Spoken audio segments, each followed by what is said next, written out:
Hi, Miss Rua. Hi, guys. Today I want to record this last session and this conclusion of Fumvu Paruzeva for now.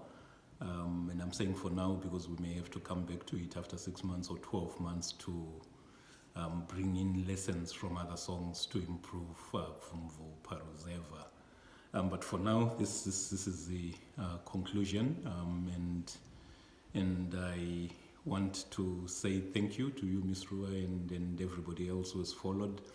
I designed these lessons initially for my daughter.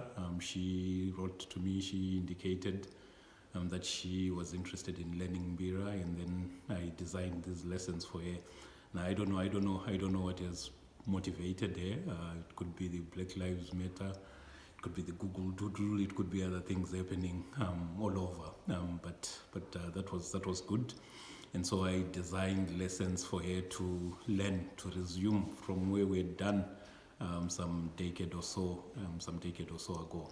But I made the lessons public, and then pleasantly surprised. Many people have followed. Many people have subscribed to the YouTube channel. Many people have commented. Many have asked questions, and that has been a welcome, pleasant surprise. So what I did in trying to teach Fumvu Paruzeva is one, it makes sense to learn Mbira from a song. Now, so you can take a Mbira instrument and then start describing it. It is made up of a wooden soundboard. It has got a hole. It has got a bridge. It has got a crossbar. All that doesn't make as much sense as if you get a Mbira and then you learn one simple song. You learn much about the instrument, how it is organized from learning that one song. And so the song that we've done this is from Paruzeva, and the first lesson was easy, just to define the song from a few keys on the left register and only 2 keys on the right, so that the structure of the song could get into our heads. But on the second lesson, we use the language that we inherited through Effort Mjuru, that these are the voices of the children, these are the high notes. So worked on the high notes so that these children would cry, would laugh, would shout, would sing by playing these netetes. And then on the third lesson, we developed these voices of the men, these are the bass notes. And we'd already started on the voices of the women, so children, women, and men. And then on the fourth lesson, I indicated where one would place the lyrics to sing the way Thomas Mafumo did. And then we did 2 other lessons, a 5th one on styles of play, and the 6th one on the special key, the Chipindura key, which is this one here. So that is a stepwise understanding of the song, and then structured so that even if you take just the first lesson, you go away with something you can actually play the song. And so for now, I think that's sufficient for a start on Fumvu Paruzeva.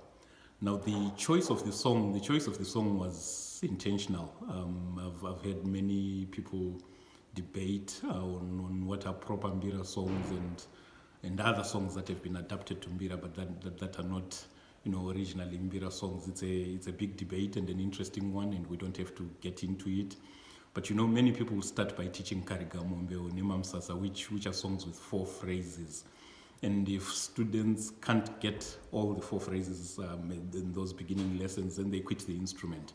And so it is important, one, to choose a song that is short. And the song that we chose, Fumvu Paruzeva, is a very short one with 2 phrases. And then it is easy to understand the structure of the song. It is easy to grasp the melody. It is easy to actually play. And that, so it was intentional in choosing Fumvu Paruzeva as a simple song that would draw in students who spend just a few minutes on the instrument. But I also learned 1 or 2 other things about Fumvu Paruzeva. I also used to dislike it. I thought it was too simple. At one point, my interest was in being a sophisticated or a complicated Mbira player. And so I was learning songs such as Nyamaropa Pachipembere, songs such as Dangurangu, Chamkwenjere Chakoromoka. But during the time that I spent with Bezel and we were practicing in a public space, we would play those songs, and he would teach me. He was my teacher. He still is. Would play those songs, but after much practice, when we just wanted to relax and lighten up our hands, then we'd play songs like Fungu Parozeva or Chemtengure. And surprisingly, all the people who had been seated and drinking would stand up and then start singing, start shaking, start dancing. And I learned something about these songs that we normally look down upon. They connect with the people. People understand the melody. People can join in the singing, can lead in the singing, can lead in the dancing. And in that sense, Fungu Parozeva is a very important song in that once you teach it to a student, it allows the student to perform, to sing. It allows others around that particular performer, to join in. And in that sense, it is an important song. And that's why Thomas Mapfumo recorded it. And it was a hit. When he recorded it in the late 70s, it is still a hit. Now, almost 40 years, more than 40 years actually, down the line. So that is something about the song. The third thing that I want is just to give credit. So those of you who are learning the song from me, that's fine. But I also learned it from others.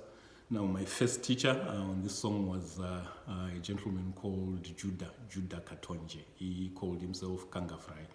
He used to play at the Book Cafe in the late 90s, mid to late 90s. The Book Cafe was made popular later on by Mbirazen Narira, by Andy Brown, Chiwoniso, later on, but Mr. Kangafrai played a little earlier. And he's the one who taught me the way I play it, playing using this key. Many people don't use this key. I learned it from Judah Nembire Katonje. He even wrote 2 books, 2 small booklets on how to play the mbira. And I also learned some important netete, Nemamsasa's netete from him. He's late.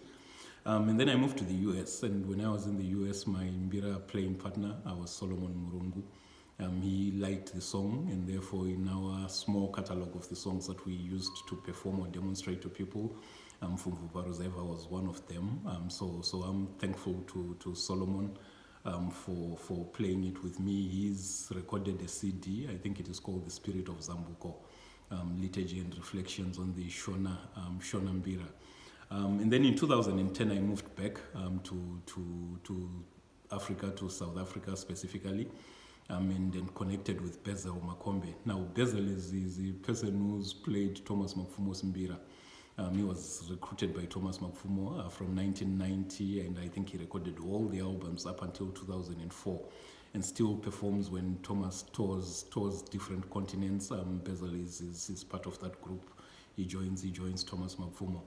And so with Bezel, we've spent much time discussing and me learning how he played Thomas Mapfumo's songs, and I think I'll do a video just to give tribute and explain what I think he knows and what he could contribute to mbira teaching.